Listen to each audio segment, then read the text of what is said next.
I have important news on the situation regarding the intruder.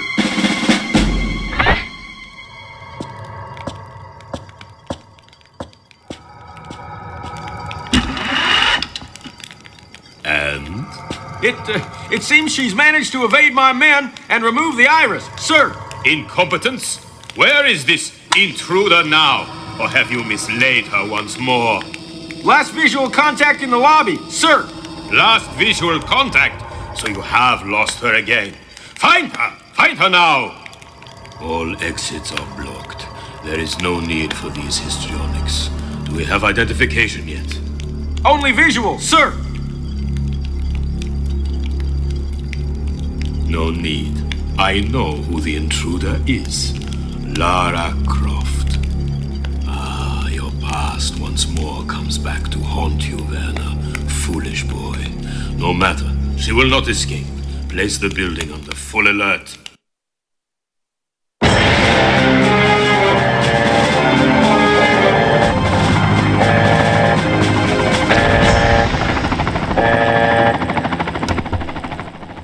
Place the building under full alert.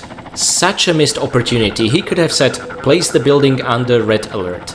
Anyway guys, hello and welcome everyone to Let's Play Tomb Raider 5 Chronicles. This is guys 115 speaking, and let me welcome you to what's been all building up to the very final level of Tomb Raider 5, and also, sadly, the very final level of the classic Tomb Raider era. What began 9 years ago is gonna end today, and it's gonna be an explosive and glorious send-off of our classic Lara, who we will not see again. Although, I have heard a couple of rumors about remasters. Maybe you know something about that. So let me welcome you to also the third New York Chronicle level. We are gonna find 21 items in this level. Now, this can be actually higher in case we will count repicking up reappearing piles of ammunition in the level. I'm gonna point those out, but each of those I'm only counting once. And we are going to kill 18 out of 20 enemies. There are gonna be 2 elusive enemies of, let's say, mechanical nature that we are not going to be able to kill. The first we've already seen, the helicopter, and the other is going to be an automated turret. Then, this probably drew your attention, we are going to break 54 objects. I am not joking, that is the count of all the objects we will break directly, we will lure or cause our enemies to break, or will environmentally fall apart because of something we are doing. So this should be a lot of fun. As I said, this level is gonna make Lara go out with a bang, and that's really meant literally. And also we are gonna find the final 3 secrets. Now the moment you find the third one, bringing you to 36, you don't even need to finish the game, you can go back to the main menu and check out the final unlocked special feature, but more about that once we get to the main menu. Okay, guys. Remember what we've been through in the Escape with the Iris level? I think it's time we had a bit of a revenge on these bastards. Oh my god. And by shooting him in the face, we are also gonna break the first object of this level.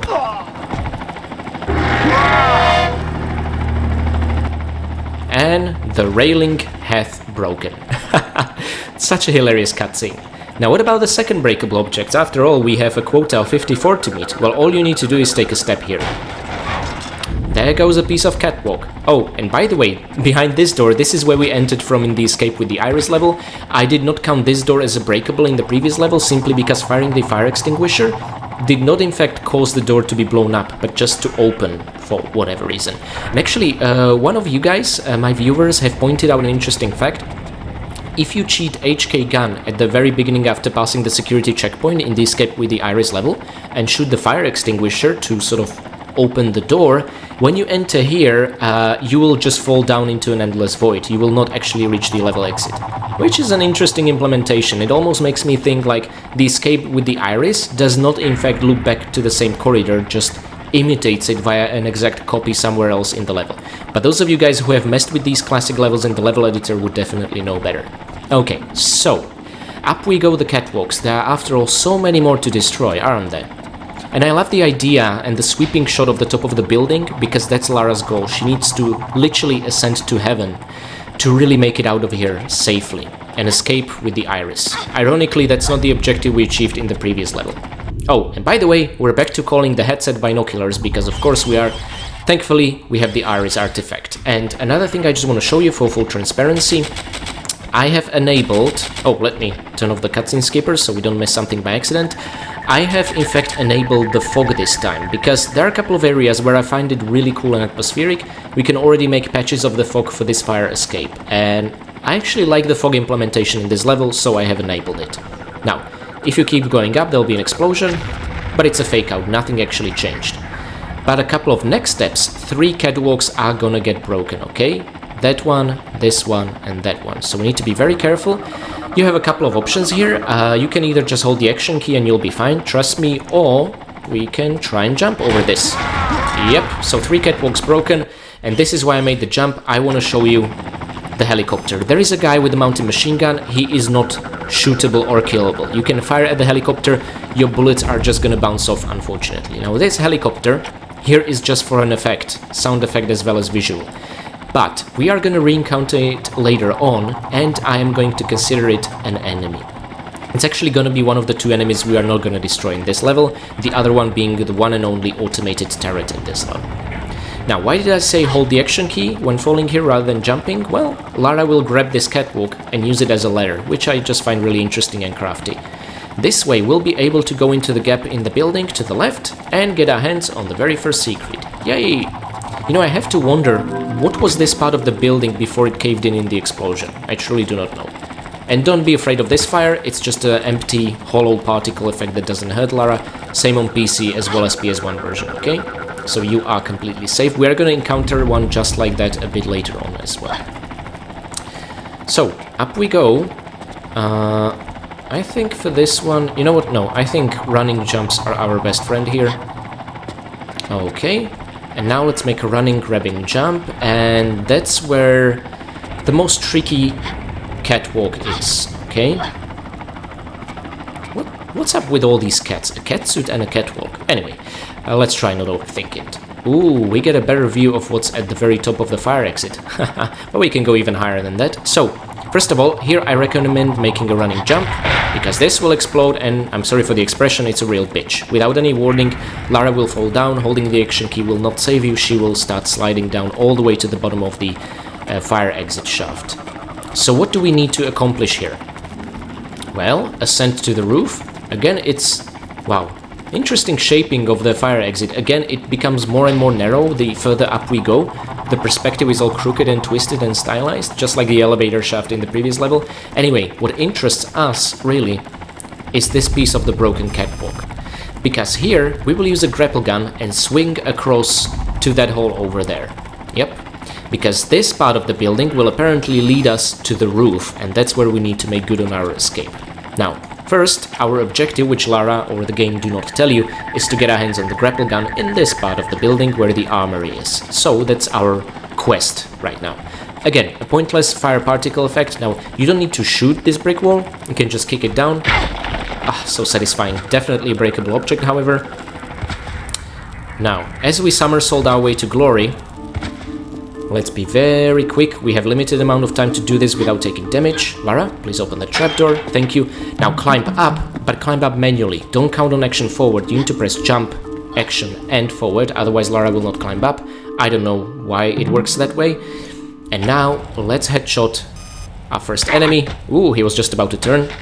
These guys are actual soldiers. These are not just the guards wearing police badges as in the previous 2 levels, but for all intents and purposes, they are just retextured enemy, they behave the same, okay? So you can dispatch them via headshots the exact same way. Now let's listen to what Lara and Zib have to say. Got a feeling this isn't quite what it seems. And I knew you were just a pretty face. Try infrared on the shade. Yep. I think Lara's instincts kicked in, or she just heard the buzzing noise that these laser traps always make. It's the same noise we heard in the escape with the Iris in the initial 13th floor corridor. Yeah, so using the infrared you notice there are lasers, but how on earth are you gonna time your movements when using this unwieldy thing? Well, there is a little trick that can help.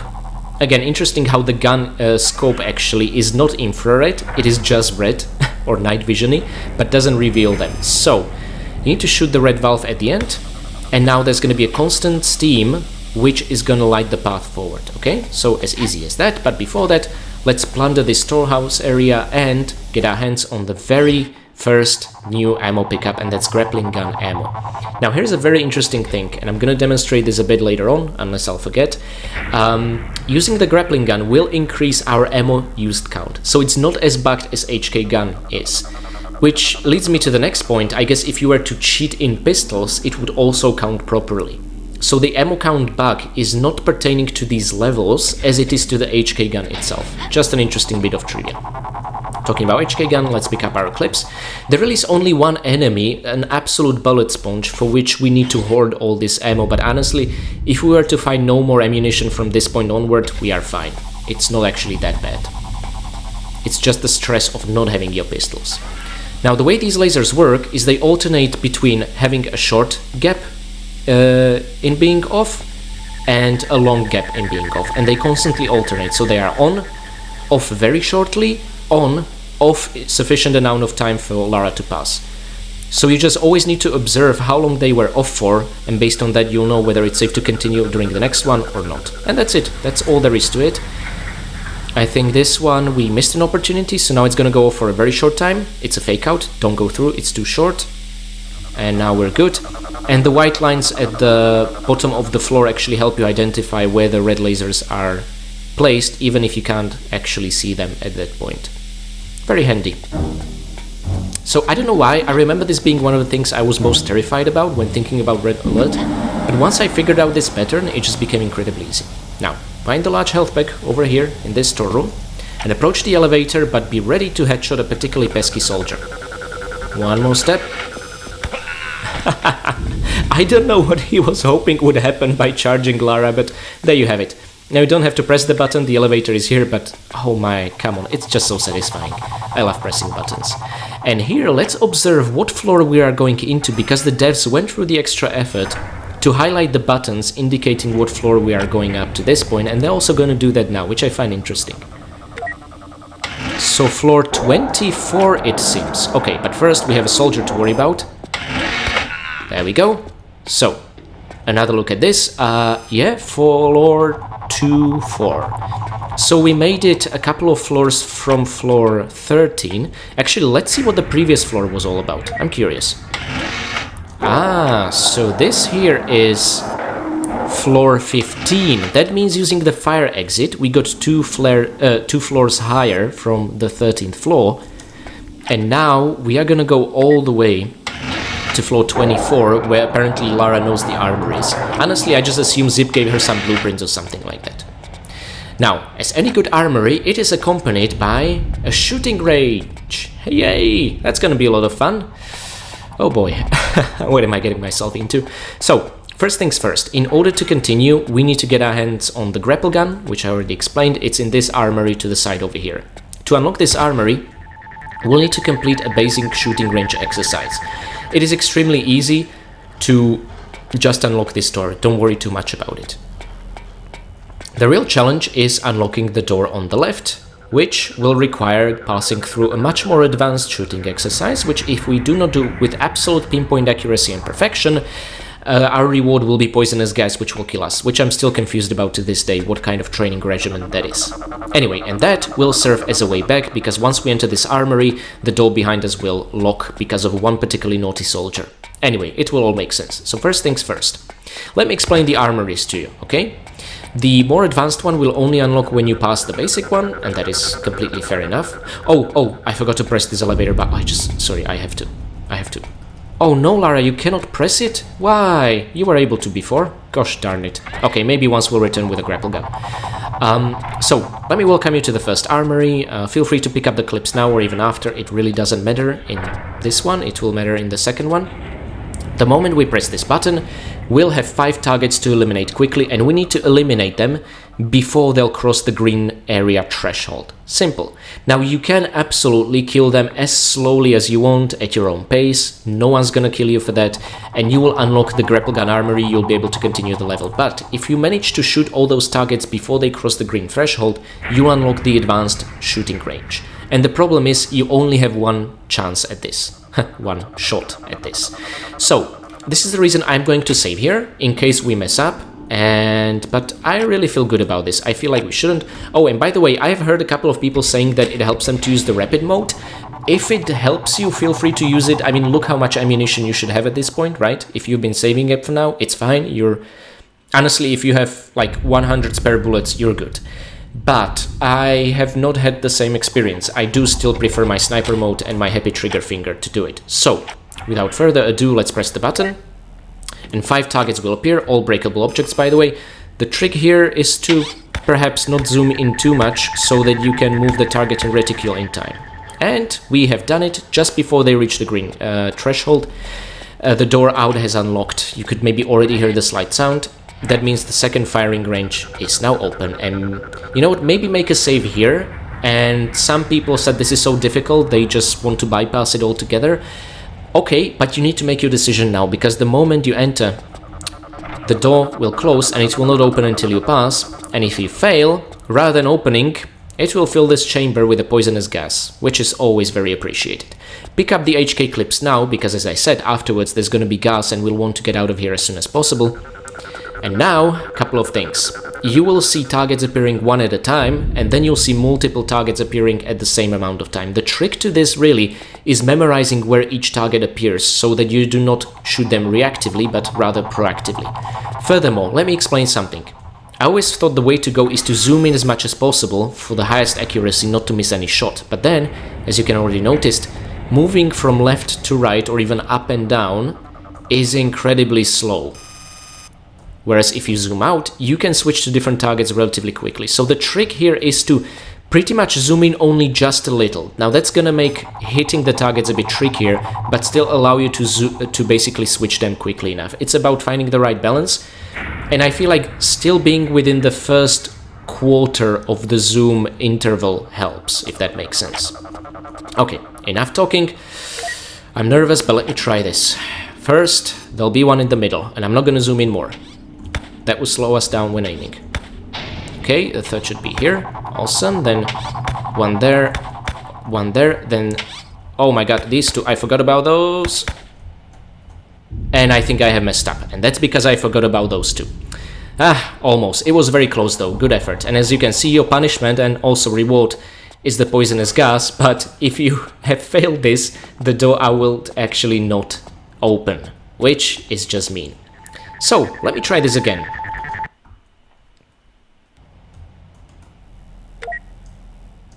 Okay, back at the first one, let's see. We'll need the practice, after all. Okay, that was actually even better than before, dare I say. And now, let's go back to the second shooting range, pick up our HK clips, and try this all over again. Alright? Okay, Lara. It's the two targets that pop out at the same time, which always catch me off guard. I'm so sorry. Now, zoom in, but not too much. This should be just fine.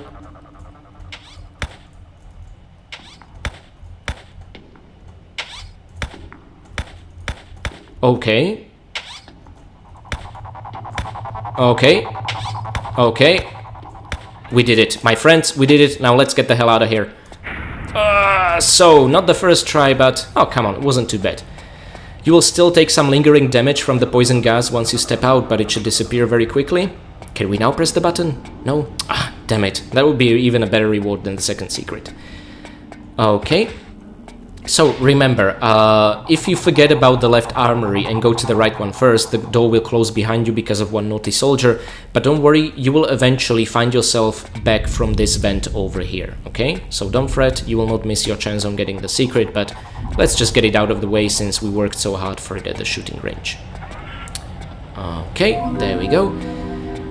Now be very careful, do not approach these, you know what will happen, Lara will be set on fire like I've shown you at the beginning of the escape with Iris level. But what I find the ultimate tease is that in the most weapon-starved sections of the game, you are shown basically all the weapons available in Tomb Raider 5 with the exception of the Desert Eagle. Here we see Uzis, our beautiful Uzis. Here we see shotguns. I mean, this is just such a cruel joke played by the developers.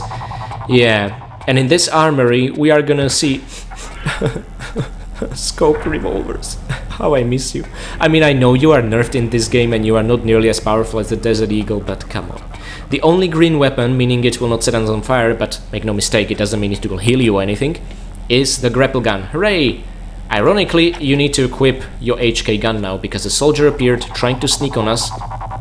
thinking he's clever, but he's actually not. But what he did, probably, is lock this door behind him, so we are not getting out, the annoying bastard. And again, another look at the shotguns, but that's it. Over on this shelf, however, do not miss it, is a grapple gun ammo. Very easy to miss, okay? So now we have 2. We can continue this way into a very suspicious storage room area, and you know what? Let's take care of a new enemy type, soldier with an actual helmet or a bucket on his head. So this basically means he is headshot resistant, therefore just, you know, unload on him anywhere. He doesn't have any specific weak spot, although my testing as it pertains to his weak spot body parts was very inconsistent. Sometimes I tried to shoot him in the head, sometimes in the chest, sometimes in the leg area. I never got any consistent results. However, there is one area where I did, and I don't think it's intentional, but if you see armored guys wearing buckets on their head, just shoot them in the crotch. It works beautifully every single time. And you know what? They die, so it's not like they have any chance to be sad about what just happened to their boy bits. So that's the strategy actually to these guys. I'm going to refer to them as commandos. That's the way I found in the Tomb Raider's Traveler's Guide. I actually quite like it. Yeah, so just shoot them in the crotch. That's the best strategy I can offer you. This is why you're watching my videos, right?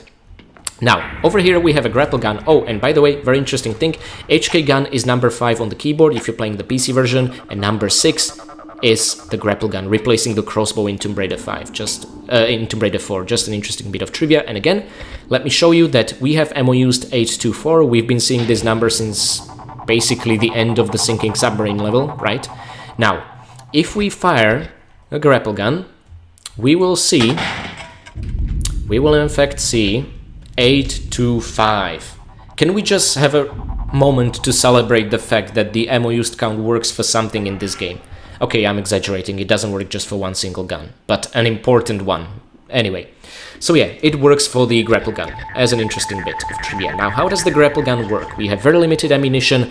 What if you try and misfire it? Well, see, if you see a red dot as a targeting reticule, like you would for an HK gun, you're not going to be able to press control and fire. Lara refuses, being the smart gal that she is.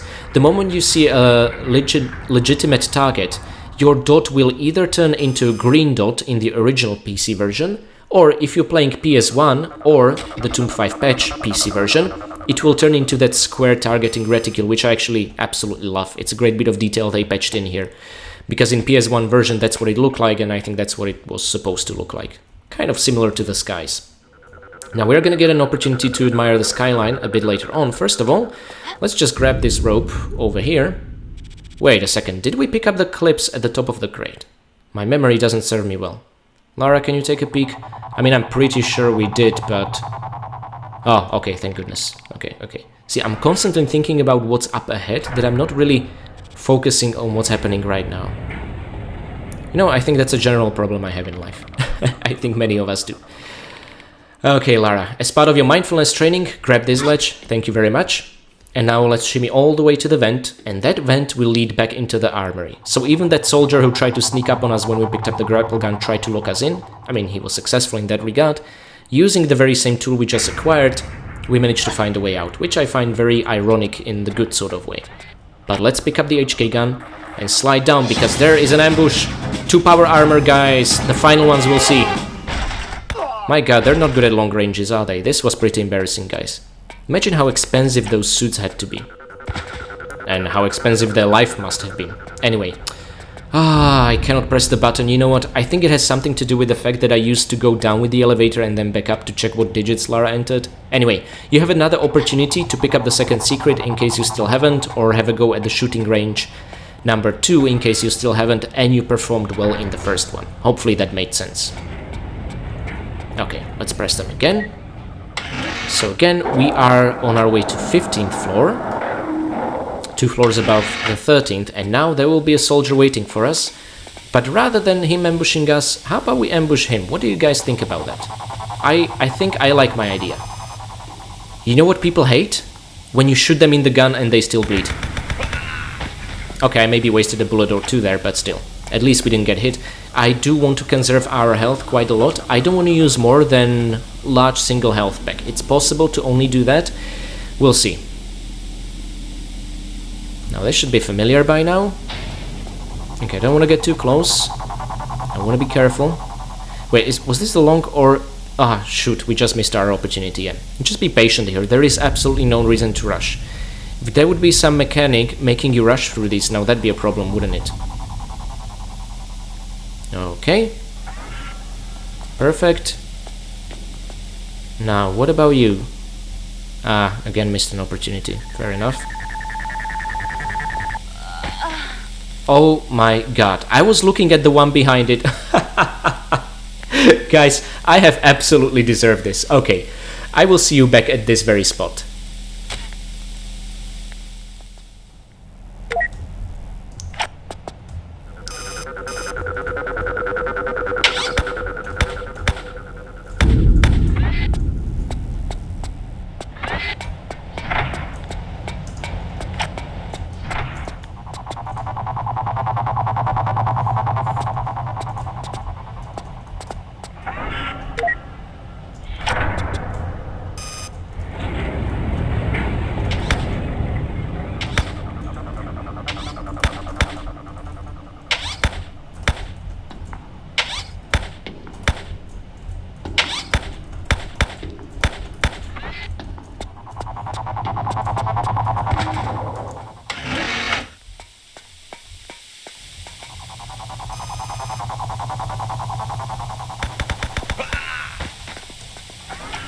Okay, so let's try this again.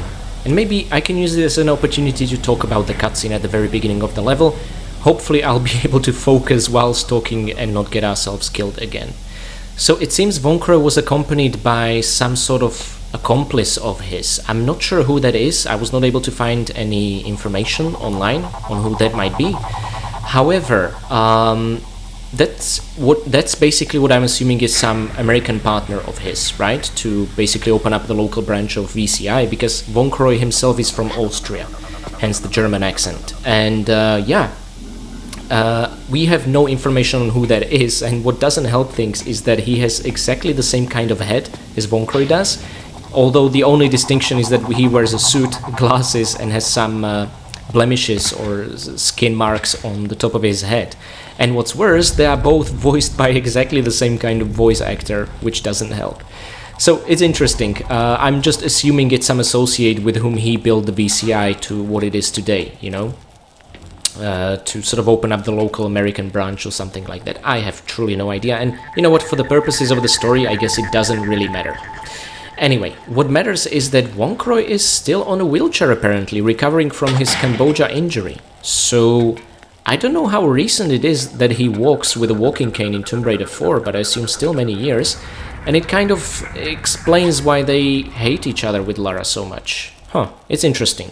I mean, even in the VCI building, him and his associate are sending armed goons after Lara, so in Tomb Raider 4 it's no different, and I guess it could be less of a shock. Oh, watch out for the fire! Whoa! Okay, let's crawl climb. So yeah, no idea on who that is, but when you've seen the green screen where they said they have a visual contact only, that was basically showing Lara raiding one of the chest of drawers in one of the offices in the lobby in Escape of the Iris level, which I just found to be a cute detail.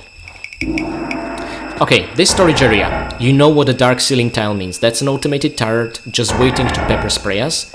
Down there is a soldier who's just waiting to press a button to summon the automated turret that waits to pepper spray us. Instead, let's try and somersault out into this corner. It tends to work quite nicely. Thank you, Lara. And from here, we should have a good vantage point to headshot the soldier before he's able to do anything, right? Yes, perfect, awesome. So this way you avoid summoning the turret. At this stage, I'm not gonna try and show you that it is really there. I hope I've earned your trust and shown quite a few times that these tiles mean turrets, right? So let's just go down safely without incurring any damage. The soldier didn't drop anything, but there was a large health pack waiting for us. And this is the button he could have pressed to summon the turret. Now, if I could, I would absolutely press it and show you that Lara can as well, but she cannot, only the soldier can. Maybe it's somehow tied to biometrics, I truly do not know. And when we flick a switch, we get the only peaceful and serene moment of this level to take on the New York skyline. It's beautiful, and actually I think this is a good opportunity for me to show you what the skybox would look like in the original PC version. So Do you now understand why PS skyboxes are a must?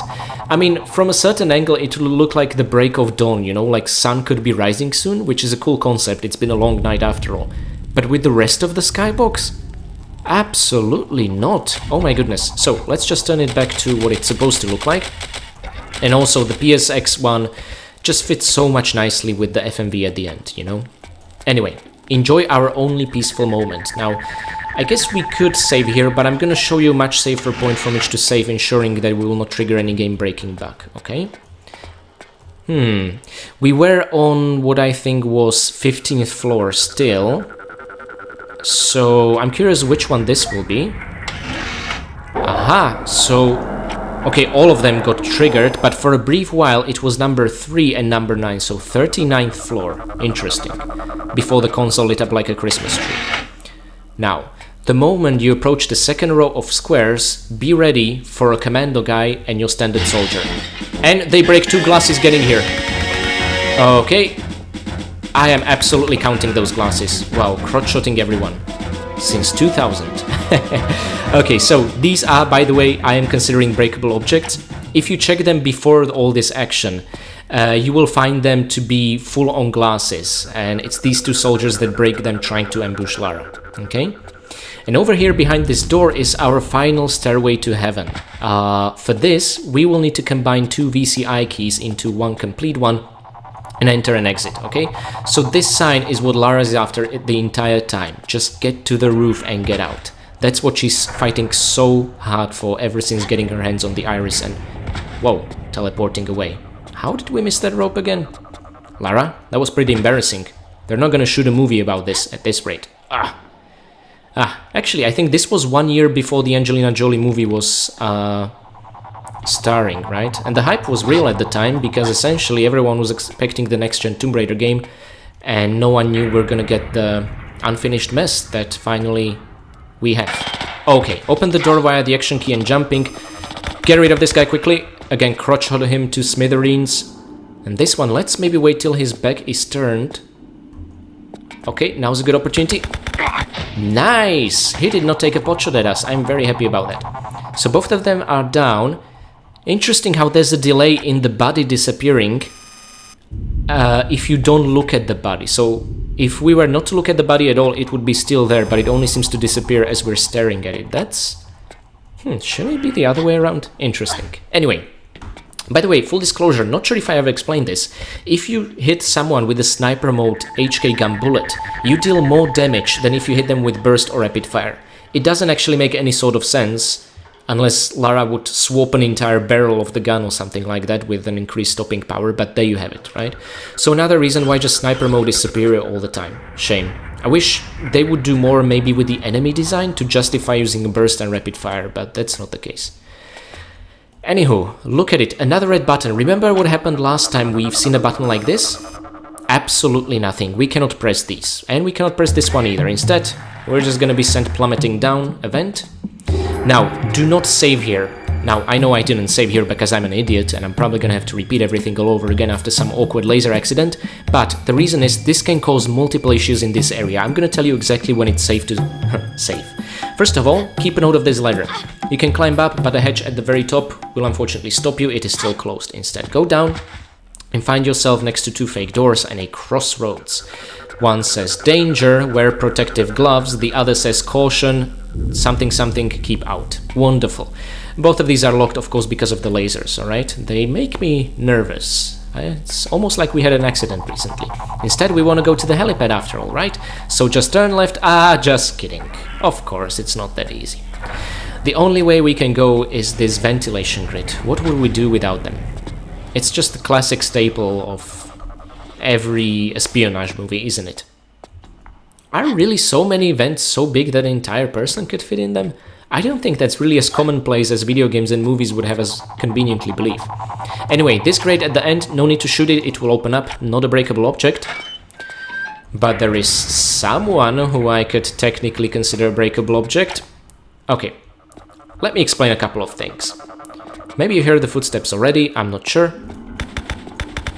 Okay, we took a few pot shots at him, didn't have much of an effect. That, my friends, is not a headshotable soldier or Agent 47. No, that is in fact a full-fledged cyborg.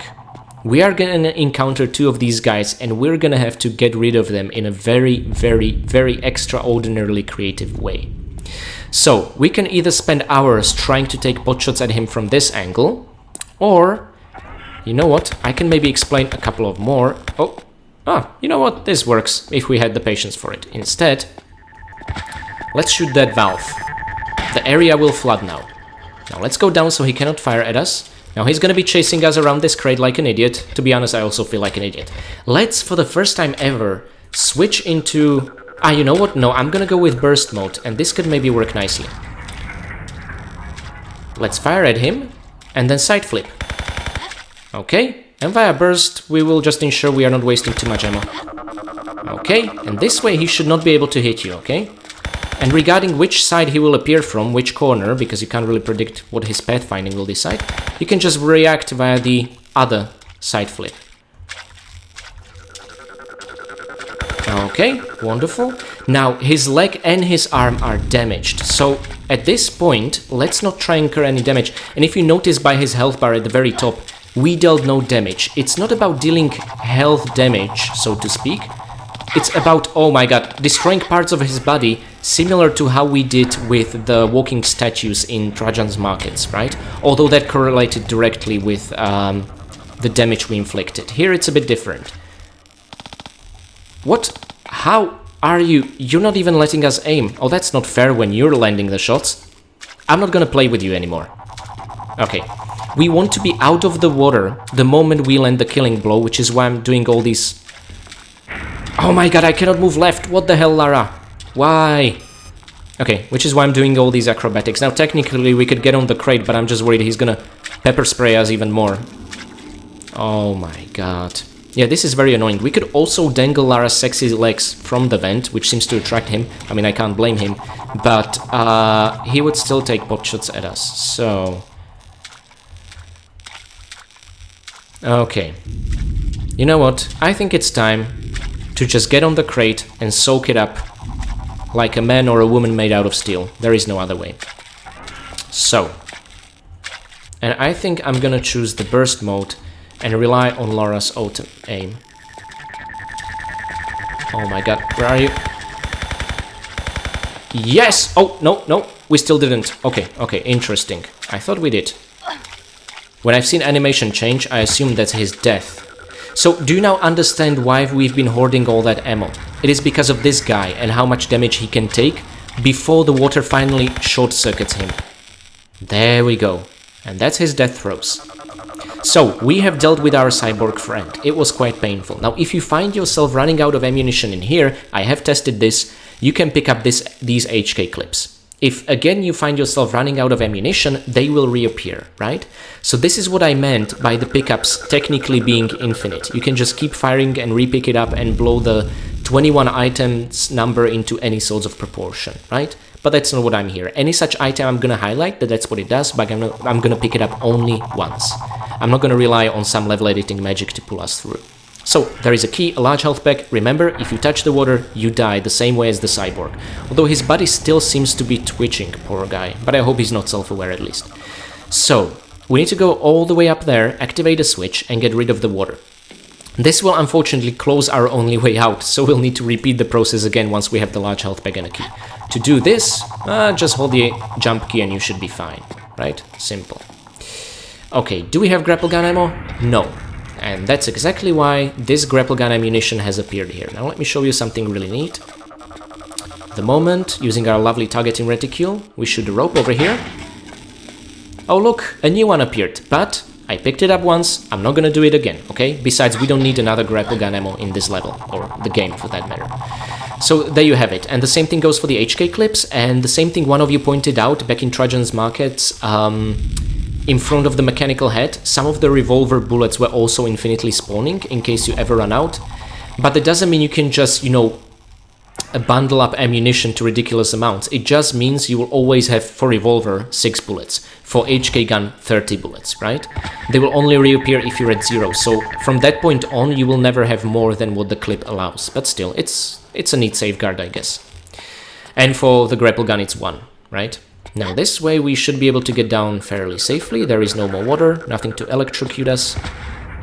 So let's get our hands on you, Mr. Large Health Pack, and finally the first half of the key. The second half, you guessed it, will be carried by another cyborg. Oh, let's look at the poor guy using our headset. Well, that wasn't much help. Let's look at him using our weapon scope, maybe. Oh, that's better. Look, see, his leg and his arm are just twitching. But again, I think he's dead. It's just death throes from the electricity and everything. Again, hoping they're not self-aware. But look, maybe someone will find him and fix him up. I don't know. So, I'm considering that a kill, just for full transparency. Now we need to go all the way up again and swing on the rope to activate the switch, to flood this area, but more importantly, open the grate out. And that's it, really. So, it's a bit annoying as far as dealing damage to his body is. Again, just like the statues in Trajan's markets. But otherwise, once you find a good spot, if you have infinite amount of patience that I don't, you can just try and wait for him to move under the grate. Dangle Lara's tantalizing feet from time to time, and that's about it. Okay, let's... Oh, thank you. Now remember, we flood this, we touch the water, we are dead, right? So we are not safe if we mess up this jump, but you know what? A running jump should just about do it. No need to grab the rope, awesome. And now you know what to do, right? There we go. That's something so adrenaline-packed about doing that, above certain death. I don't know, it's really cool, I think. And now, let's crawl our way to a safe position to save from. I think we've earned that right? I don't want to repeat the shooting range all over again. Now, here, I am going to explain a couple of things. But first, yeah, I'm absolutely going to save. We are in a good shape, I think, even health-wise. I think we're gonna make it using just 1 health pack in this level. So, why even use a health pack at all? Well, let me explain. This corridor of doom really is what it is filled with pairs of yellow canisters, which are explosive. Now, there's 1 pair, another pair, a 3rd pair, 4th and 5th all the way in the back. If you destroy these, you will create 4 pits. Well, technically 3 pits, but with 4 openings into them. 2 of these pits will have large health packs.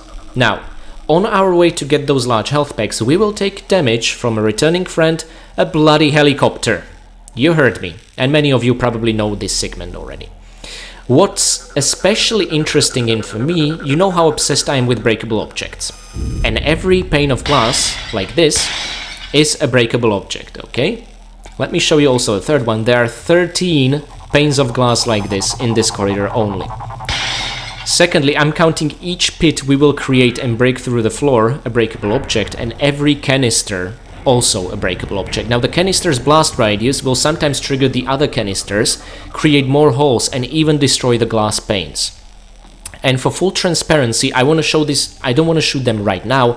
I want to show this to you as we approach them, staying clear of the blast radius. So basically, again, making artificially things way more difficult.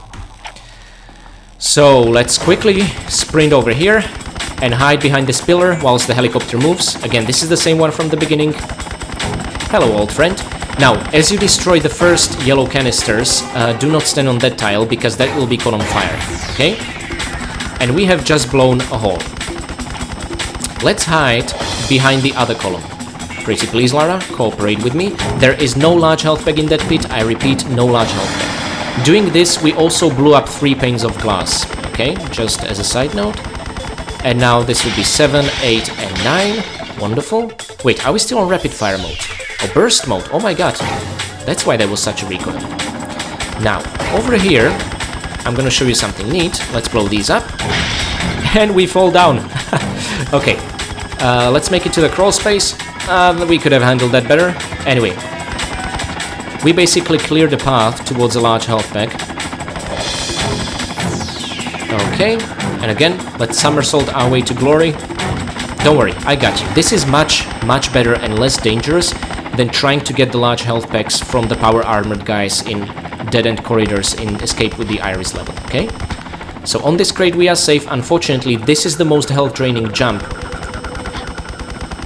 Climbing this is an absolute nightmare. And if I wouldn't open up the inventory screen in time, yep, we'd be dead. So there we go, large health pack, but let's hope that's the only one we'll use in this level. I would consider that still a resounding success. Oh, the blast radius seems to have knocked this glass pane. Let's take care of the other ones. And from here, you know what, it should be safe to take care of these yellow canisters. Nice, and we drop on top of another large health pack. How convenient is that, huh? Okay, great stuff. Let's get on here, and actually from the end of this crate we should be able to make a standing jump and continue to glory. By the way, ignore that pit, it just leads to the same one we've been at, and the helicopter shot that glass for us. Cool. So 13 glass panes, 5 yellow canisters, 4 floor pits. Okay, you got that? Awesome. Because the breakables don't end here. Oh no, around this corner, where by the way you can just have a bit of a break, I appreciate that. This is the most fascinating breakable object for me. We have these sets of wine glasses and a wine bottle. You can absolutely let the helicopter destroy these for you, but there's just something so satisfying about doing it ourselves. And there are more over here and here. So that's another 4, and there are 2 glass cabinets. However, the way these are programmed is that you cannot shoot them. The moment Lara approaches them, the glass will break. That's how it's scripted, but it's basically supposed to demonstrate the helicopter destroying them. By the way, there are no shootable glasses in here, just for full transparency's sake. And finally, there are a couple of bottles, 4 of them on this shelf over here, but they're not destructible or anything like that. So,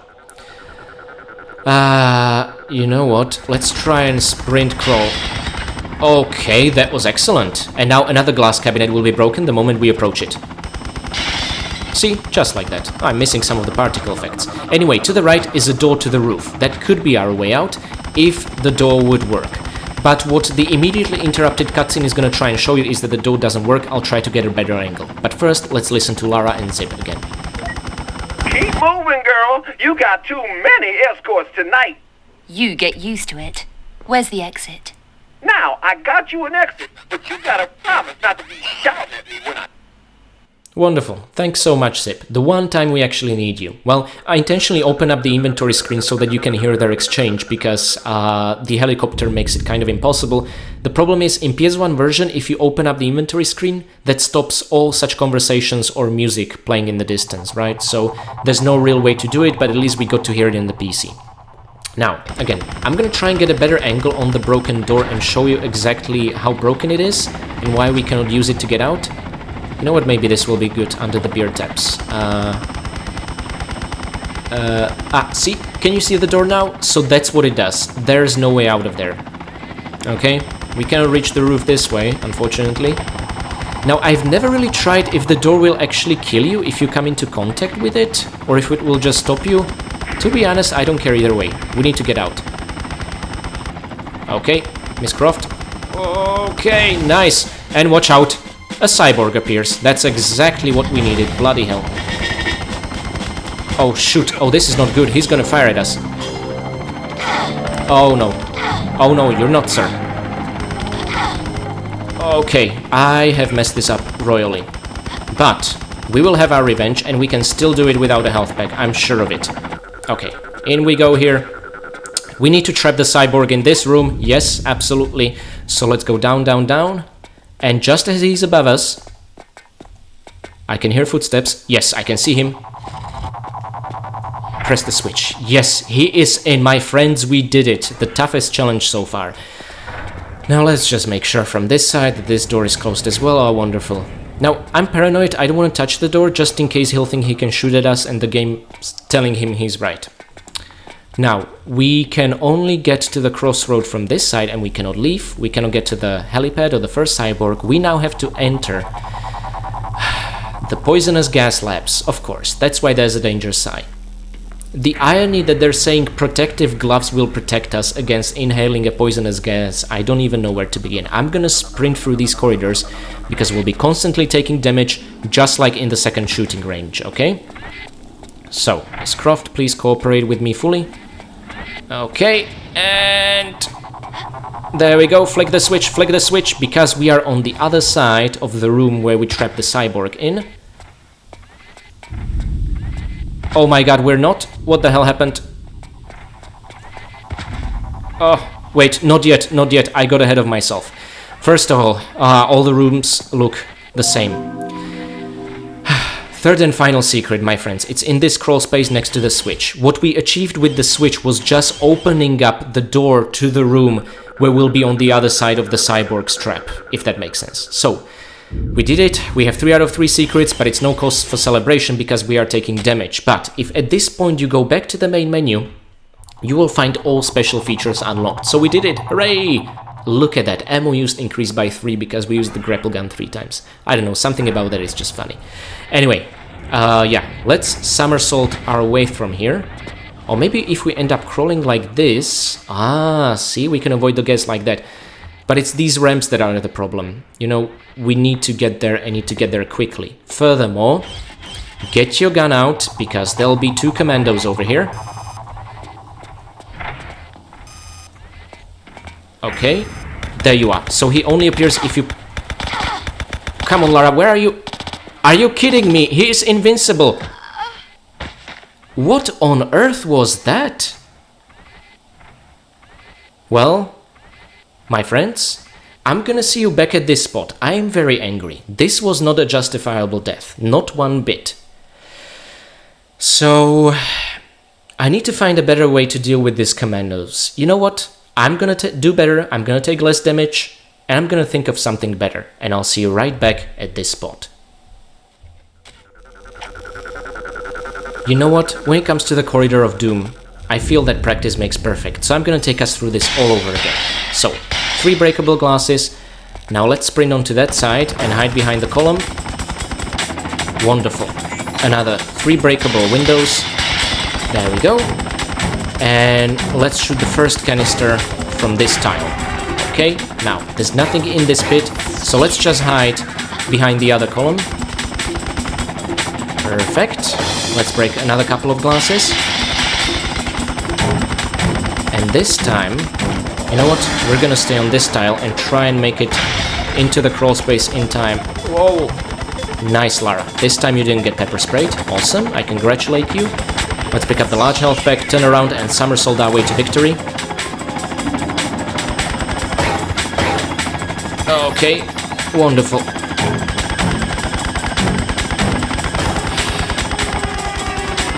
Will they never run out of ammunition?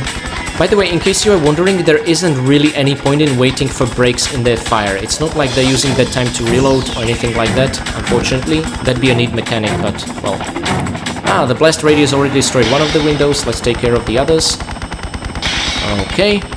And now, again, shoot the canister. Doesn't matter if the left or the right ones, because the blast radius will get both. You'll drop on top of a large health pack, which is very much appreciated. Okay. And from the end of this crate, let's make a standing jump and then a running jump. Oh my god! And the final glass, the 13th one, has been broken by the helicopter. Again, very appreciated. Let's take care again of the wine and cheese kitchen set.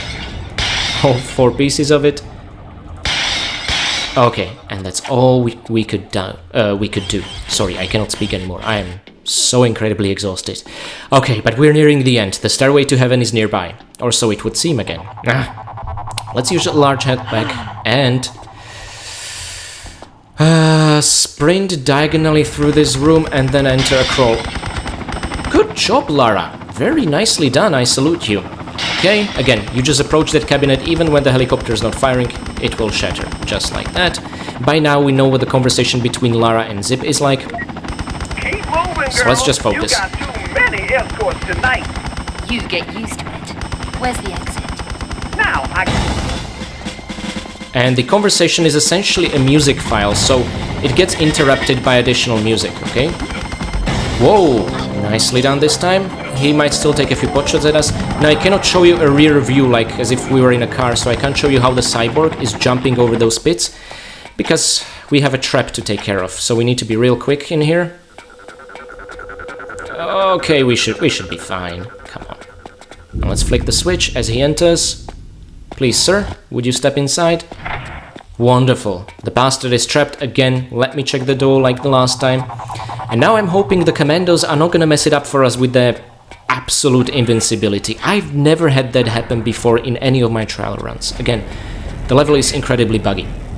So, first of all, let's just sprint across to the room with the switch. Okay. Ooh, nice corner cutting, Lara. And I'm not gonna linger because this does not deactivate the gas in this chamber.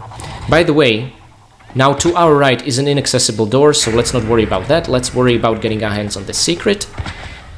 Oof, almost forgot about you, little Rose. Doesn't seem we are taking even any health damage in... Oh wait, we just... Oh, no we're not. Okay, that's neat. So let's stay in the crawl as we approach the door.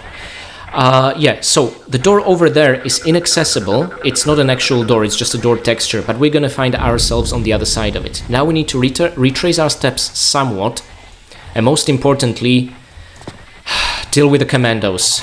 Let's do it somehow. Nothing? It's this tile that triggers them? Okay, just have no mercy with these bastards. Okay, we're running out of time. Crotch shot, nice Lara, and on we go. Now, using that switch in the corridor with the third secret, we unlocked this door, which I originally ignored. And now... Oh, I love the distortion effect. You know what? This is why I enabled the fog. Look at all the gas in this room. Without the fog enabled, it would just look like this with a green particle effect. And now we see what's happening on the other side of the room. The second cyborg. So this time it's less hassle to deal with him. In a sense, some people find this more difficult than the first one to pull off. I do not understand why a cyborg with artificial lungs chokes on this gas, but then again, I don't know what this gas is. It could be very bad for electricity, who knows. The problem is we locked ourselves in. Yep, this door will now not open, and as we already established, the door on the right is in fact a fake door, okay? So, let's climb the crate. Again, redirect the gas in here. I don't understand these security measures. VCI Industries, folks, you are absolutely crazy. But we have enough time and especially enough health to get out of this room. And again, you can crawl, which will refill Lara's oxygen bar and then stop draining your health, which is pretty neat. And at this stage, I guess, we are not in such a rush. If you reach a higher position like here, you will again start losing oxygen and take health damage because the gas is up there. It raises Lara's elevation. Now, to get to the cyborg's room, remember we trapped him in, so it's still locked. We need to unlock it, just like this. Nice little puzzle. And as we see the door opening up above, we know we did it. We are gonna get our hands on the final item of this level. Oh boy, the second part of the VCI key. Let's just see what they look in our inventory. Key bit right, key bit left. Oh, kind of them to say which is left and right. They probably needed to come up with different naming. Now, remember this corridor over here is trapped with those laser beams. Yep, meaning we can't leave and there's no way I'm approaching these things again, okay? But all the others, well, the two we need are clear, so you know what this means. We need to exit the way that we even entered this complex of gas chambers and laboratories. So that means our helicopter friend, who we cannot destroy or kill or dispatch, is gonna be taking potshots at us. Oh my god, Lara, that was very clumsy. Anyway, you're tired, I understand, so am I. I have had absolutely exhausting day. I am losing my voice, my stomach is hurting, I have high fever, but we are finishing the final classic Tomb Raider level no matter what. I could not wait, I could not postpone this. Okay, and remember this was a slippery slope, so what are we to do, what are we to do? Well, thankfully this is a ladder as we established when we entered this area.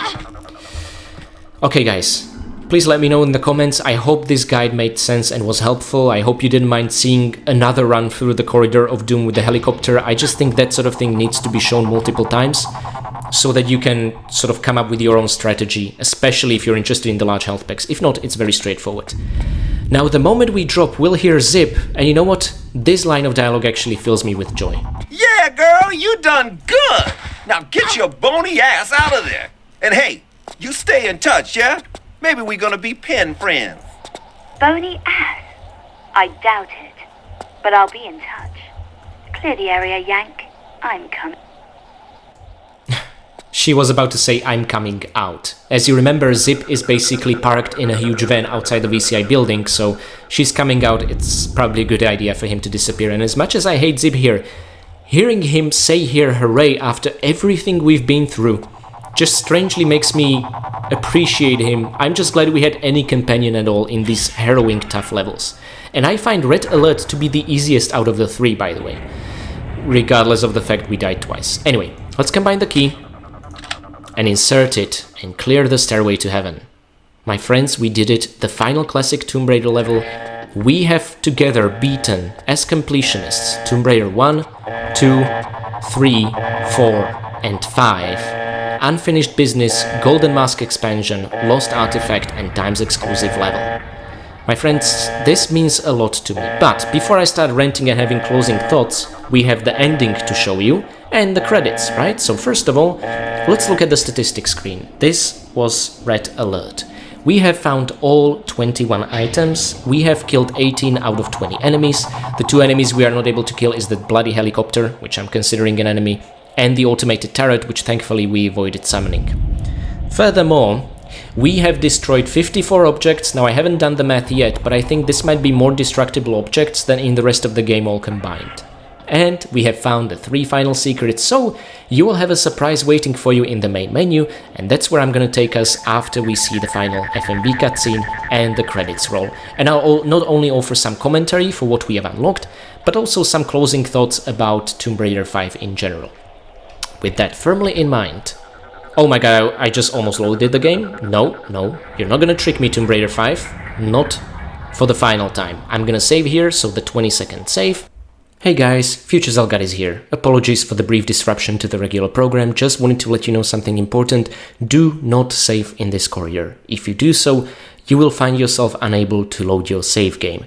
Which is what happened in my case, and it's gonna make figuring out the final stats for the final stats video a lot of fun. With that in mind, it seems to be safe to save the game before unlocking this door and this corridor, before putting in the VCI rooftop key, okay? So just wanting to let you know that, and now back to you, past Zelgadis and Lara. And yeah, I'll see you guys next time in the main menu.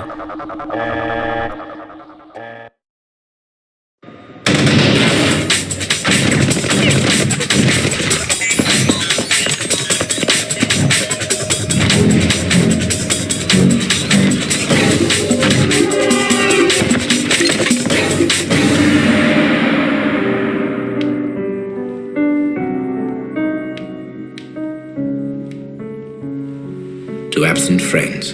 Indeed. May God rest her soul. Mr. Van Troye! Mr. Van Troye! Come quickly!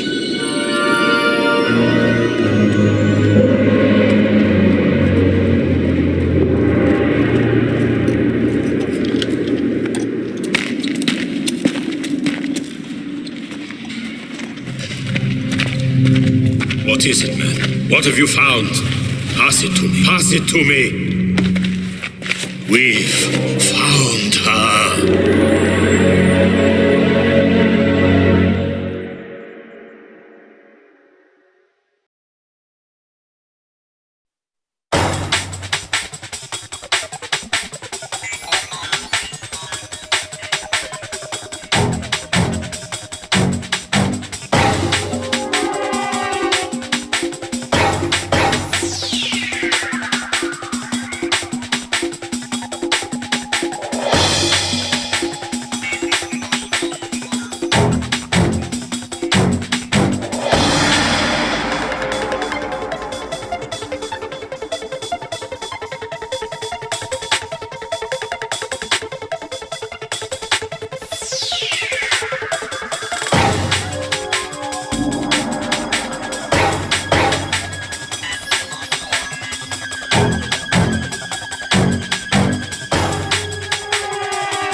And so here we are back at the main menu. Don't worry, I have not forgotten. By collecting all those 36 secrets, we have earned the right, no, the privilege and the honor to finally take a peek at the final unlockable features. So let's dive right in. There's something immensely satisfying about seeing all of these unlocked, right?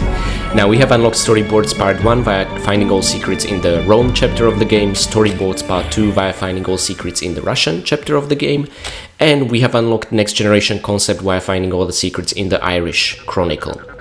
Now, via finding all the secrets in the New York Chronicle of the game, we have unlocked the so-called gallery.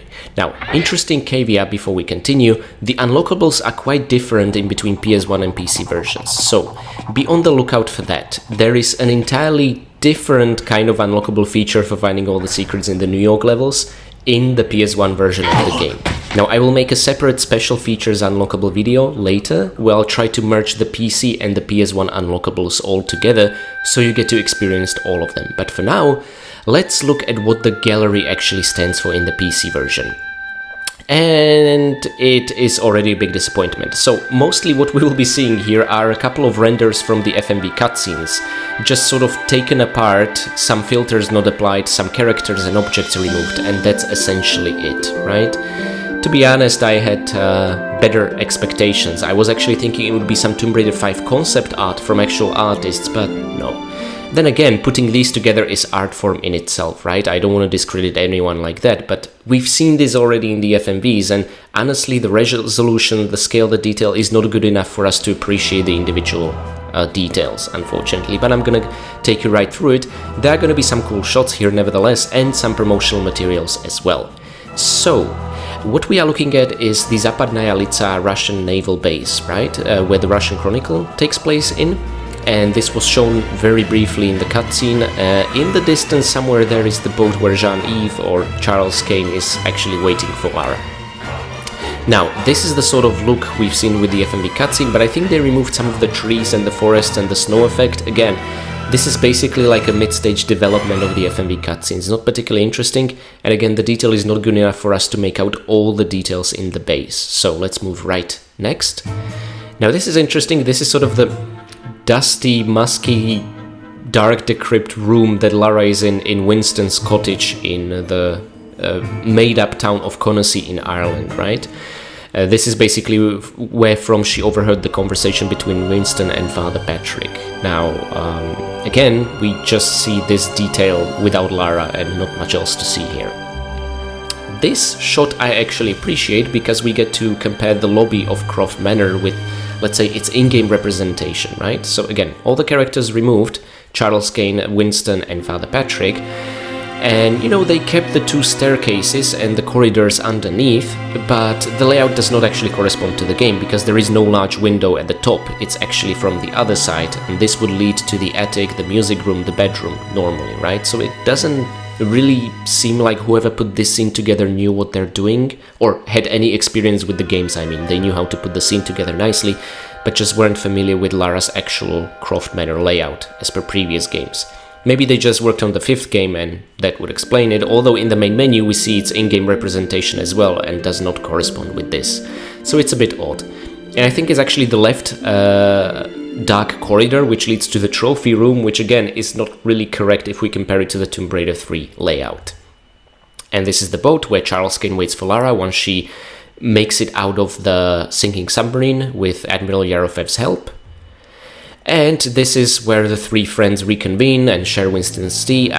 This is actually the chair where, actually, if you boot up the PS1 demo version, you will see Jean-Yves sitting, but in the actual officially released PC and PS1 versions, you will see Charles Kane sit, right, and talk with his friends. This is the other part of Winston's hut where he and Father Patrick sit down. Both of them are missing from here, tea is missing. We see some upstairs detail and some food on the table over there, but otherwise there really isn't much to work with here. This is not really a great reward for finding all 36 secrets in the game, in my opinion. And this is just a shot of the dark corridor where Von Troye and his little helper were entering the Great Pyramid of Giza through their excavations trying to find Lara. And, well, Von Troye said, "We found her," whilst holding her backpack, and the guy next to him looked like, "Sir, that's not Lara Croft, that's just her backpack." You know, it was a really weird scene. He says we found her, they just found a trace of her. Maybe he was just getting ahead of himself with excitement, but the scene was shot so poorly that it also seemed somehow ominous, as if Von Croy was just looking for her to finish off the job or something. I don't know how to feel about that scene, and many people and fans were really disappointed by the ending of Tomb Raider Chronicles because they had to wait additional, I believe, 3 years before Angel of Darkness was released and the story continued. And when you boot up Angel of Darkness and start the game, again, nothing is explained. There is just a gap in between the ending of Tomb Raider Chronicles and the start of Angel of Darkness. But there is a tie-in novel which I believe covers this gap, voiced over by Jennifer Millward. You can also get it as an audiobook. I highly recommend it. But in the games themselves, nothing is explained, which is just infuriating. Now, this is a shot of not the Russian submarine, but the German submarine from World War II, minus the soldiers walking around, right? So again, just a frozen frame of the FMV cutscene, but somehow less interesting with literally no detail to appreciate. Wow, what a reward. This is kind of cool. We get to see this sort of spy movie-influenced interface of Lara's binoculars, completely pointless and impractical. I mean, look at the buffer size numbers. All the levels operative, zoom level 400.0. I mean, no one would use this if this would exist, but it looks cool, it makes the kids happy, so why the hell not? And this is Lara basically observing Sergei's car, where he is apparently as an ex-KGB, getting into the base, having paid off Admiral Yarofev and entering the nuclear submarine, hoping to get his hands on the Spear of Destiny. Okay, now this shot I actually appreciate because this nicely illuminates the detail in Zip's van and the sort of setup he has, right? And it's interesting because on the left and right we can see two sound mixing tables. I mean, maybe this is just to show Zip's personality, that he's doing a lot of sound editing or music composing in his free time. That'd be really neat. Maybe some positive aspects to his personality, unlike what we've seen in the game so far. Yeah, so I like this. A lot of radio receivers, some really old ancient contraption all the way on the left, not sure what that is. Yeah, lots of heat signatures, monitors. For some reason on the top right we see a couple of stages of brain scan. I don't know why. The devs probably just thought it looks cool and colorful. Let's not overthink it too much. And we can also see a pair of drinks, probably some energy drinks or soft drinks to keep him through the especially stressful night, assisting Lara and trying not to get caught by police or security, right? What we're missing is a box with a hamburger, however. But what I appreciate is that we've seen in the 13th floor level the in-game representation of this van as well, and it's quite interesting to compare that. Okay, so this image I actually like. Yeah, this is just a roof shot of the VCI. Again, it seems the highest floor we made it to was, I think, floor 39, if I remember Lara entering the numbers on the elevator console correctly. And then we made it to the rooftop from which she escaped after she combined the two key pieces from the dead cyborgs, right? Yeah, but the shot itself is not impressive. In the actual FMV, we could actually see cars on the streets there. But this is, again, devoid of all such dynamic objects. And yeah, this shot I actually liked. I have used it, I believe, in my Tomb Raider 4 final stats video when talking about tackling Tomb Raider Chronicles. So this is kind of a different take on the cover art with younger Lara. The thunder, the rain. Yeah, this is basically the Irish Chronicle in a nutshell. So I really like this one, atmospherically speaking. Yeah, this is not young Lara anymore. I mean, thankfully. This is a bit of a fan service. For me, really, the most interesting detail here is that they put two hand cannons, two Desert Eagles, so to speak, into Lara's hands, which, yeah, not very practical in that regard. But that's what they decided on all promotional art for Tomb Raider 4, and they kept it all the way to Tomb Raider 5. Okay, and there we see the proper Tomb Raider Chronicles cover art. So again, compared to young Lara here and this, it feels like these are sort of two counterparts of the same kind of idea. This is more mature Lara, equipped, and even the title of Tomb Raider now deserved, right? And became cover art for the game, which it's actually one of my most favorite. For example, as much as I'm tied by nostalgia to the Tomb Raider 1 cover art, I just always found Lara's pose quite awkward there, and I didn't know what emotion it's trying to convey. I'm a much bigger fan of this one. Okay, and this is Lara in her catsuit. Honestly, it looks bad. It looks fluffy somehow, not like it's made out of rubber. I don't know what's up with that texture. I actually like its game shiny representation, in-game representation, much more than this FMV one. And maybe I couldn't really see it like this in the actual New York beginning and New York outro FMVs because it was so dark, but yeah, they didn't make a good job really with this. She looks much better in-game, which is a rare occurrence. Okay, now there's Lara in her wonderful evening dress. We are gonna get another shot of this actually in the opera house.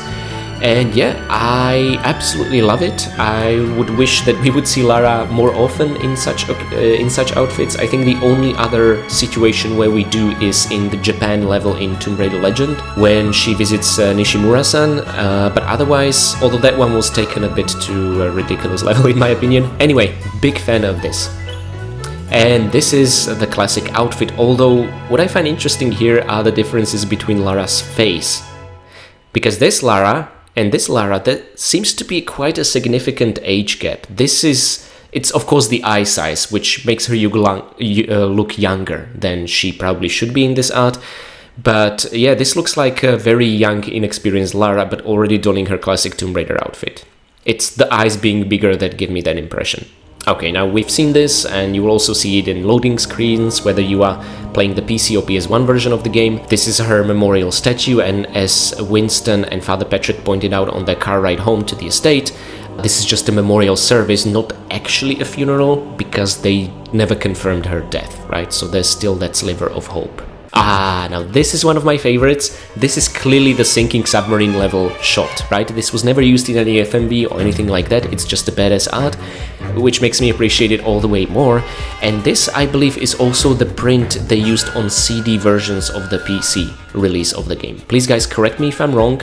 I never actually got my hands on the official PC release of Tomb Raider 5. I have burned it onto a CD disc from my cousins, and we made a custom print of this art to mimic what we at the time thought is the real one, right? So I have that homebrew CD release still at my place. Yeah, it's, I think, really badass. Shows the explosions, the fact that the submarine is sinking. You can make out by the portholes that this is an underwater vehicle.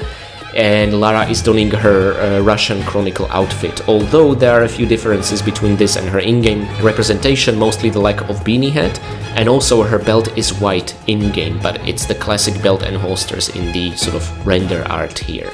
Okay, now this is interesting. I'm not sure if the ring on Lara's finger is actually supposed to be a promotion for a real company. You know, similar how they made a license partnership with Timex watches, if this is something to do with some jewelry chain or something like that. There is no name of that company. Maybe this is not a real product and it's just a made-up ring. If so, if you guys have any details or know what it's supposed to represent, please let me know, because I have absolutely no idea what this ring is supposed to be all about. Okay, and as promised, we get another look at Lara in her evening dress, sitting at the opera waiting for Larson and Pierre. So, again, there are no other people in this shot. I appreciate they didn't give us an empty render and we could see Lara in her evening dress from another angle, right? But I absolutely love this, and I think I said this before in my Streets of Rome level, but there is a fan-made version of that level, which has a nice continuity. You actually get to dismount the little pizza guy delivery bike, and Lara is in her evening dress, but in-game representation of it, and she encounters a couple of mafiosos there, because of course what else you would encounter in Italy, in mind of some people. Yeah, but putting that aside, it's a greatly expanded level and I can't recommend it playing it enough. I think it's called the Definitive Edition of Streets of Rome. I will find out and I will add a link in the description in my video, so be on the lookout for that. Another show of Lara's Russian outfit, and again, as I said before, the belt does not match what we see in-game, but otherwise, yeah, the cap is missing and that's about it. Take a look at her pistols. This time they decided to go back to the original 9mm ones from Tomb Raider 1, 2 and 3. Interesting, no longer dual-wielding the Desert Eagles. That could actually not be an oversight but intentional, because according, I think, to official timeline, the Russian Chronicle takes part before even Tomb Raider 3. Just like the New York levels do, because in Tomb Raider 3 she already has the iris in her estate. Okay, and this is the very final one. Lara is now... Okay, I actually cannot make out if these are 9mm or the dual Desert Eagles, but we get another look of Lara in her catsuit, this time also with a headset. And again, I just do not like how it looks in these renders. Even the backpack doesn't fit. They thinned out the backpack somewhat in the in-game model, in the New York levels, and her boots match the rest of the catsuit much better. Again, goes all the way to the gloves. Here we actually can see some gaps in her gloves and her sleeves. But what I appreciate compared to Tomb Raider 3's catsuit is that she actually has full longer gloves. I never understood why they did that in Tomb Raider 3. I think it could be some technical issue with rendering Lara's arms with from the elbow area further, right? I think that's actually the cause. I don't think it's a cosmetic decision they made, but I could be proved wrong. And that's it. It's daytime in New York. Lara's breaking out of the building. We can see a couple of helicopters in the reflection. Yeah, Lara's about to die. This is not a good situation, but it's a promotional art, right? It's supposed to just make us feel something as opposed to us overanalyzing it, that sort of thing. So, my friends, this was all the special features. Now, I have covered the storyboards part 1 and 2 and the next-gen concept art in the respective ends of each chapter. So, storyboards part 1 you will find in my Colosseum video, storyboards part 2 you will see in my Sinking Submarine video, and next generation concept art you can also take a look at in my old mill video. And this, the gallery, was now part of the Red Alert video. So, end of each chronicle yields certain unlockables. Now, we talked about unlockables and we are back to the main menu. As I already sort of foreshadowed, I'm going to upload a separate video just for these unlockables all in one place, and I'm also going to show you what are the differences between unlockables in the PC and PS1 version, okay? I find it very important so that you get to experience everything in one cohesive video. I think especially it's important to understand that in the PS1 version, the final unlockable was actually not a concept art or renders or anything like that, but a video showcasing some of the features in Angel of Darkness. All very cinematic, none of it in-game, and we know how the game turned out, right? But again, it's supposed to tell you what they focused on and some of the atmosphere, and it tries to emphasize the idea that Lara is on the run from police. For all intents and purposes, and especially not knowing how Angel of Darkness turned out at the time, it's a really cool video and it got a lot of people hyped, okay? So I'm gonna show you that in a separate video. Now, I have still not really talked about my closing thoughts on Tomb Raider Chronicles, and from the moment I finished recording Red Alert all the way until now making it to the main menu, actually a couple of weeks passed unfortunately as I got sick and had to regain my voice, but in the meantime I kept myself busy. One of the things I was doing, I replayed the entire Tomb Raider Chronicles, emulated on DuckStation PS1 emulator, whilst collecting all the retro achievements that exist for it. It was a lot of fun, and some of them were an absolute nightmare to pull off, but I finally feel like I mastered this game, and it's nice to have it acknowledged online. This also allowed me to re-experience the game in one go, and maybe come up with some cohesive thoughts and feelings, so here they are.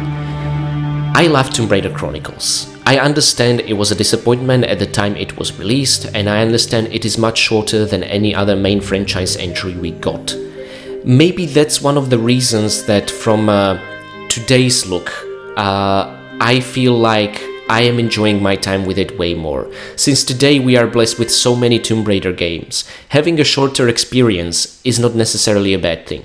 If I were to put myself into shoes of someone hoping they will get a huge, expansive Tomb Raider game they can spend hours upon hours exploring and struggling in and enjoying overcoming its challenges, I myself would be disappointed that once the New York levels are over, this is over and having to wait another 3 years for the next-gen entry, right? So I get that. And I also get why today I love it. I would even go as far as to say that after Tomb Raider 2, this is my second most favorite Tomb Raider out of the 5 classics, okay?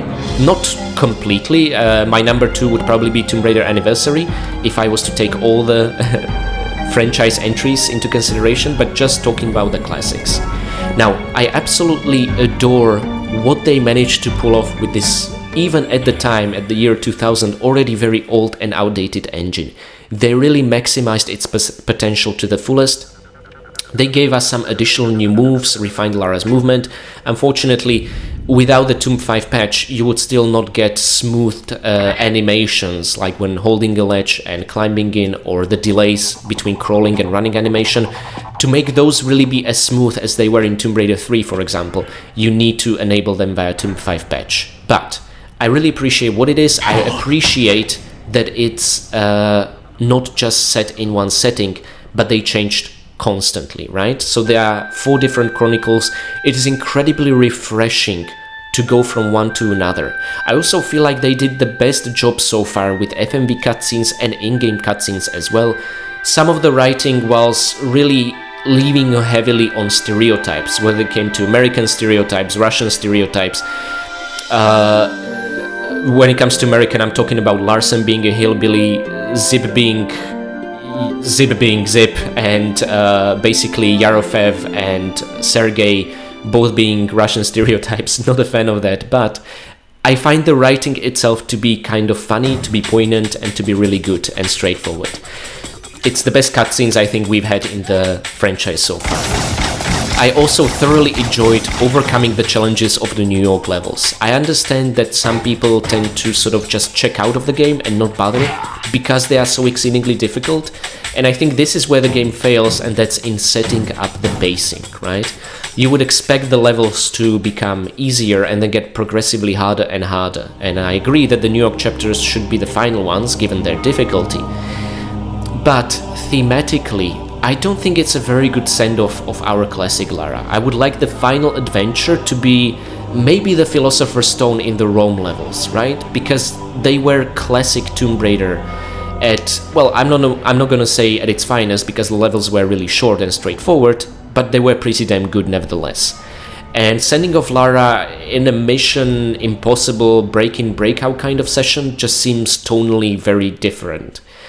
And that's also the underlying theme of this game. The devs were tired of the Tomb Raider formula and they really wanted to spice things up. And you can tell that they wanted to work on other games than Tomb Raider. Which is why we have horror stories in the Irish levels, and we have a spy movie thriller in the New York levels, and also, in a sense, in the Russian levels, right? It's really only the Rome levels that felt like playing classic Tomb Raider. So I get the developers wanting to do something different, but that's what resulted in us getting to enjoy some of the most unique levels. So those are my thoughts for Tomb Raider Chronicles. Absolutely enjoyed it. I love the fact that we get some proper unlockables for secrets. Its smaller scale actually to me is very attractive, especially in comparison to Tomb Raider 4 that I was burned out with.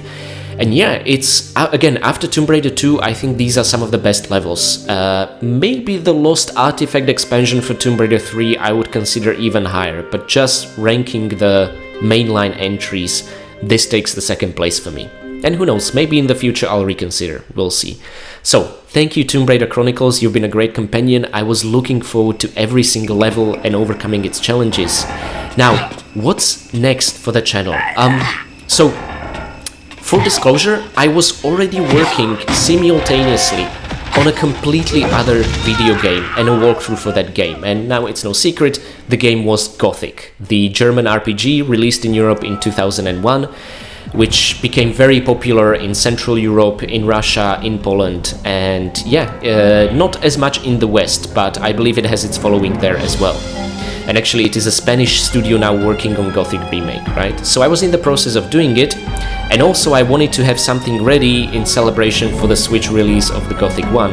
Unfortunately, well, actually, fortunately and both unfortunately, the Switch release is a buggy mess, and I'm waiting for them to refine it via patches, and they also promised, and they broke the news just last week, that the same kind of improvements, and hopefully minus the bugs, will be available for PC release. That means I have now put my plans of making a guide for Gothic on hold, because I want to see how they are going to change the PC version, so that my guide, my walkthrough or let's play, I'm still kind of settling on the format, will not become outdated the moment this massive patch and rework of the classic PC version gets released, right? So that my guide becomes up to date and not outdated. So, Gothic is now on hold. What's next, however, I have been also very busy playing Tomb Raider Angel of Darkness. I am playing the Steam PC version completely unpatched, without any bug fixes, any texture enhancements, anything. I want to experience it as it is, and then I'm gonna decide and make a sort of more informed decision what sort of patches, like the Tomb 5 patch here, I'm gonna apply to give you the best possible Angel of Darkness experience, but still not making any drastic changes so that the Let's Play will be applicable even if you decide to boot up the unmodded and unpatched version of the game, right? So definitely Angel of Darkness is next. Furthermore, I need to make a final stats video for Tomb Raider Chronicles, right?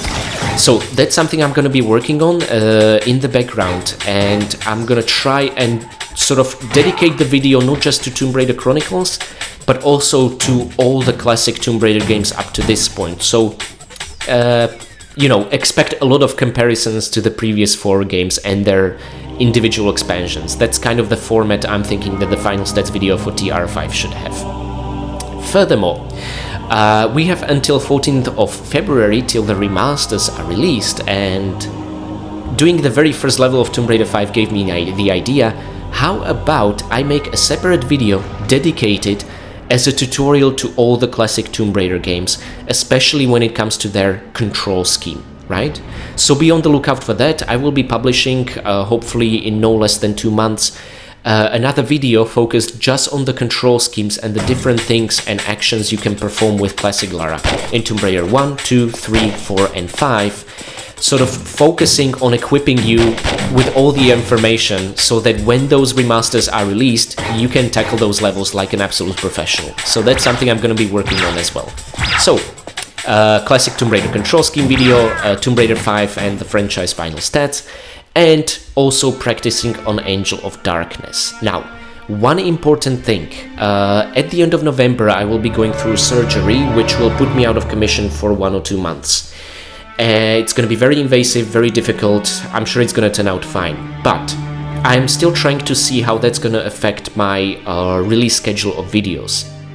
So I'm thinking I'm gonna be working on a separate project completely outside of Tomb Raider where no commentary will be necessary, maybe Siberia 3 or Broken Sword 3 or something like that, so that I can at least keep releasing a guide for a video game as I'm recovering. And yeah, so that's kind of gonna be priority for me in 2 months' time for the rest of the holiday season, to at least give you some content whilst I'll be out of commission. I have not yet settled on what that video game will be, but it's definitely gonna be something fun and interesting.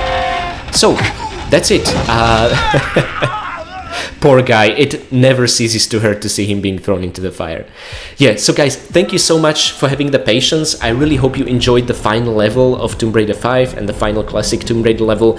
Again, thank you for being with me on this roller coaster of a journey. Thank you for being patient for this video. And yeah, be on the lookout for everything I said, including a separate look on all the unlockable special features. So a lot of Tomb Raider 5 themed videos still to come.